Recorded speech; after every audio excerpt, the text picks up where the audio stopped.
You cooling off, buddy? Yeah, that's it. Take a swim.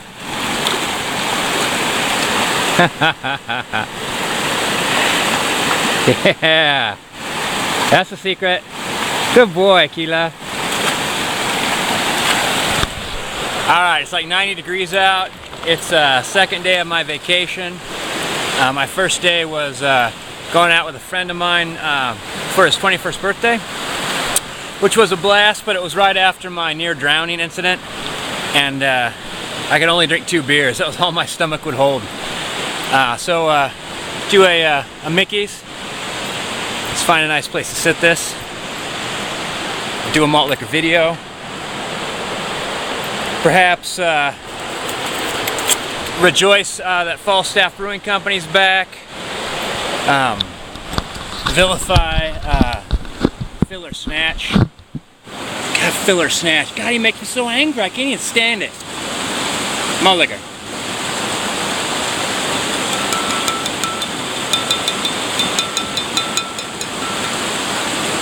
Oh God, I love nature so.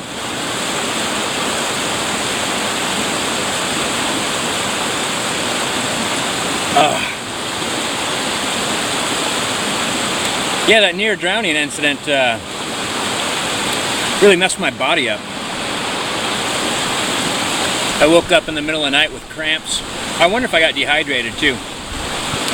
Because I think after that happened, I don't think I started drinking water till about 4 o'clock in the afternoon. I was just shook up. I wasn't thinking right.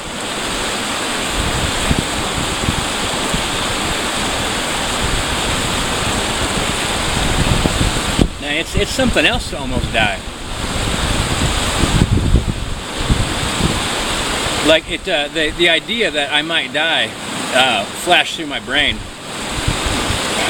and like what would happen to Aquila was like a shadow in my mind, and I refused to acknowledge it, because if I was like in the moment of panic, if I suddenly occurred to me that I might lose my dog, I thought that full body panic I was feeling in the water might go to brain panic.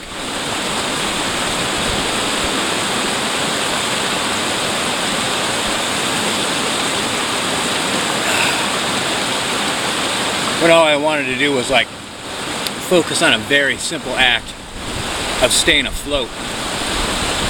There's actually a moment there where I didn't even try to swim to shore, really. You know, I stayed up the momentum, but most of that I was just arching my back and dipping my head into the water. My legs weigh 1,000 pounds each, so my legs don't have any kind of buoyancy at all.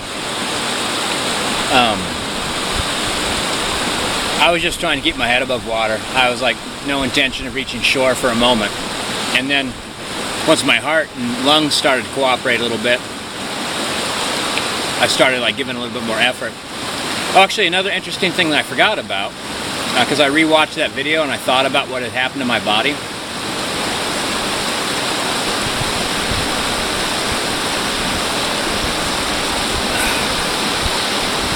Was my throat started to constrict, and also I was generating a huge amount of like, it felt like viscous phlegm.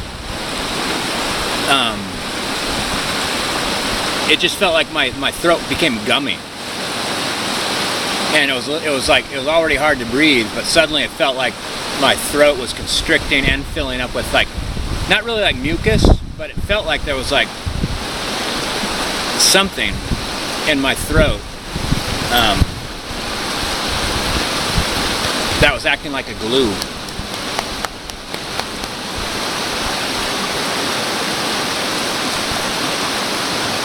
I also forgot to mention that I was virtually unable to close my eyes. I had my sunglasses on, I had my hat on, and when I flung my head back into the water, I didn't care what happened to my hat. Ouch, buddy, careful. But my hat stayed on my head, and the sun was like this, you know, beating right down on my face. It wasn't shading my face at all. And I couldn't blink. I couldn't even narrow my eyes a little bit. My eyes were like wide open. I was kind of wondering, I'm like, I wonder what's happening to my eyes with the sun just like beating right down on them. like I was wearing sunglasses, but I could see the sun. I was virtually just looking at it. I couldn't take my eyes off it.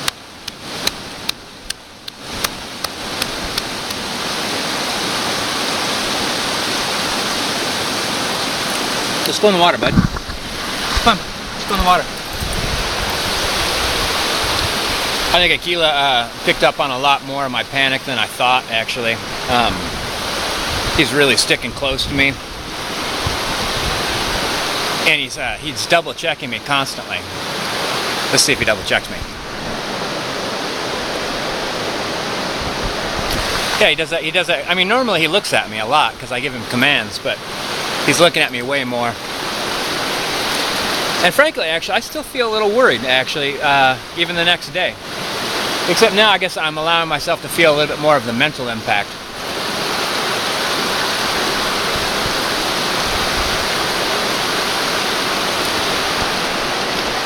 I remember a long time ago, I was in a car accident, and the first car hit me into oncoming traffic, where I was hit by somebody going like, just like this young girl driving her parents', it was one of those like big luxury diesel race car, family car kind of things. She totally destroyed my whole car. But as I saw it coming right at me, I thought, this is what it's like to know you're gonna die. And it happened so quickly that I just felt really calm about it. Look at this.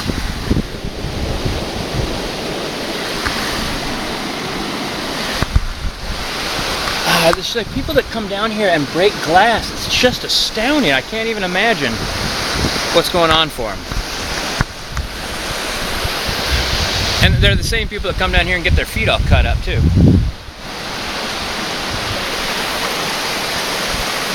Alright, so I had a longer period of time to think about what it's like to almost die. And now I'm thinking back on it now, like, if I would have died yesterday,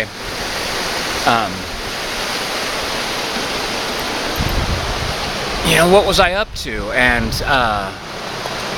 it actually, in some cases, dying while swimming, I would approve of that, because I was out doing something. It'd be terrible to lose my dog. I mean, to like not know what's happening to Aquila, like I can't ensure his welfare after I'm gone. But I was out swimming in the river with my dog, and if I have to die doing that, it seems much better than still a lot of the ways I could die. And I'm gonna die. I mean, there's no getting around that. Excuse me. So I hope I die doing something I love like that, you know, not being stupid and trying to swim farther than I could normally swim.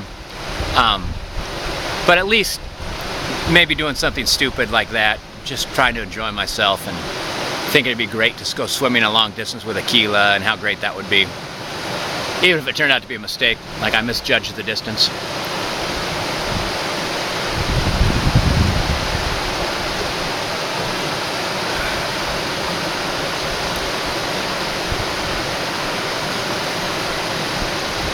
I did think about what was on my camera, because I knew someone would find my possessions and my wallet and everything like that, and my keys. And there was a lady watching me, and I know she would have known that the dog belonged to me.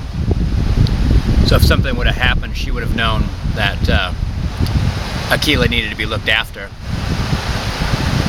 She seemed like a really nice lady too. Like if I could imagine like her arranging to adopt Aquila.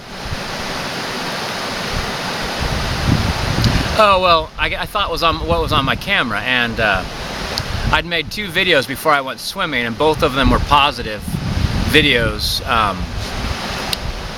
One was advice to a friend of mine. Actually, my friend I don't know very well, so it'd be interesting if one of my last videos was to somebody that's like virtually a stranger.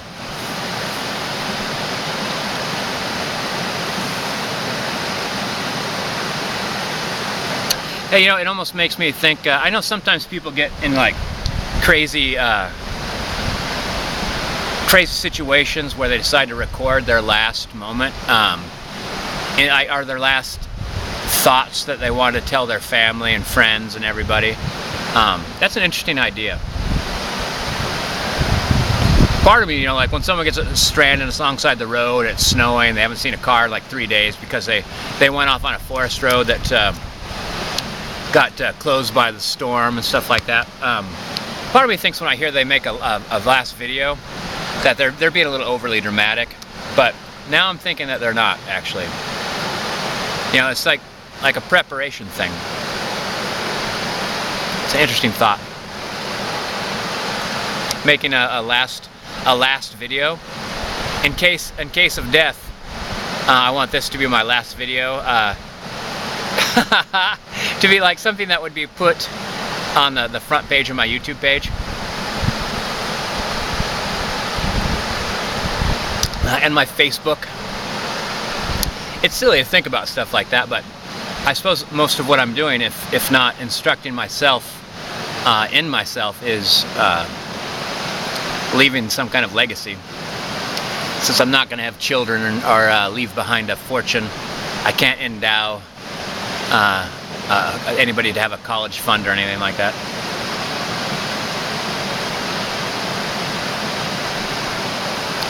All right, well, it's good to be alive. It's good to be alive. It's good to be out camping. It's good to have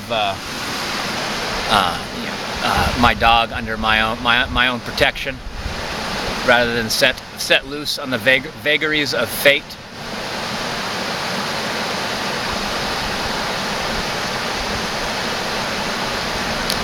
Vagaries.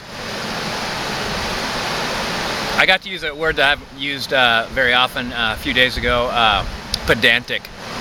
I was so happy that I was able to have an opportunity to use it. I was extra happy that no one knew what that meant. It's like English as a secret code.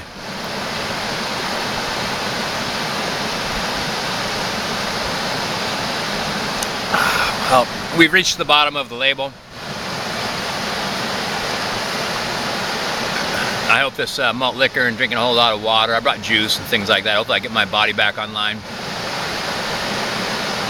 I had weird cramps and shakes, and